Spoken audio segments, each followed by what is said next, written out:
The ramp is still up. You are trying to remember how deep the water is supposed to be. Waist deep, they said. The briefing said waist deep. You are holding an M1 Garand and 60 pounds of equipment, and the man next to you is praying in a language you don't recognize, and the waterproofing compound on your rifle smells like tar and fear. The LCA is a Higgins boat, 36 feet long, plywood and steel, 30 men inside. The channel crossing took 4 hours. Most of them were sick within 1. You smooth the mimeographed map one last time against your knee.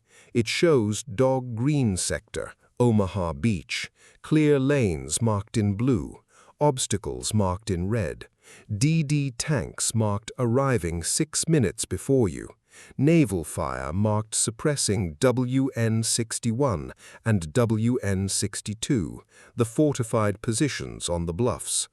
The map is already wet from spray. The ink is starting to run. You signed the paper in February, an office in Virginia. The recruiter's handwriting was very neat. You are 20 years old. You have fired the Garand exactly 48 times. They trained you for this in England with live ammunition and wooden targets shaped like pillboxes. The sea is rougher than the training films showed. 4-foot swells. Nobody mentioned 4-foot swells. The ramp drops at 0631 hours. The water is not waist deep. You step off and the weight takes you under immediately. Rifle, ammunition, gas mask, entrenching tool, rations, grenades. 60 pounds in water over your head. The M1926 life vest keeps your face just above the surface if you don't move.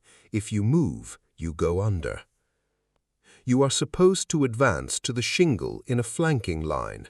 Suppressing fire from the destroyers offshore is supposed to keep the German MG-42 positions silent until you reach cover. There are no destroyers firing. There are no tanks. The plan said the obstacles would be cleared. The obstacles are not cleared. Steel hedgehogs just under the waterline.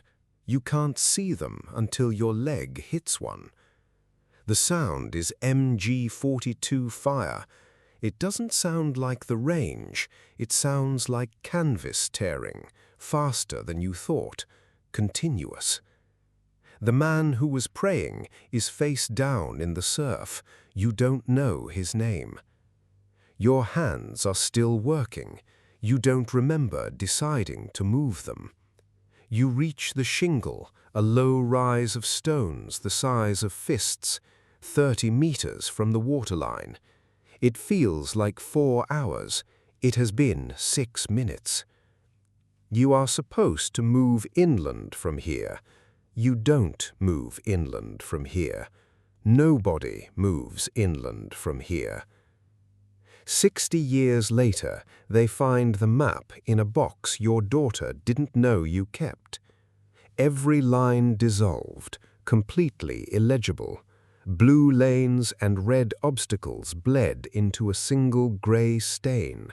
You kept it anyway. Of the 205 men in Company A, 116th Infantry Regiment who landed on Dog Green Sector that morning, fewer than 12 were combat effective by 7 a.m. The company ceased to exist as a fighting unit before the second wave arrived. Source: U.S. Army Center of Military History, Omaha Beachhead, 1945. Your daughter asks why you kept a ruined map for 60 years. You don't have an answer she would understand.